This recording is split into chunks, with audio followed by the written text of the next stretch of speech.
বাড়ি গাড়ি করো রে বান্দা,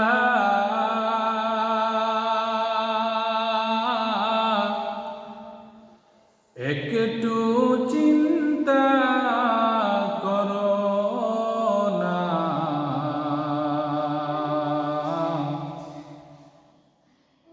সাদা কাপড় ছাড়া কিছু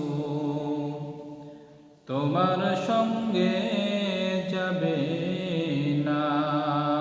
কিয়ামতের দিন সর্বপ্রথম নামাজের হিসাব হবে। নামাজ হলো বেহেশতের চাবি, বলছেন নবীজি হাদিসে।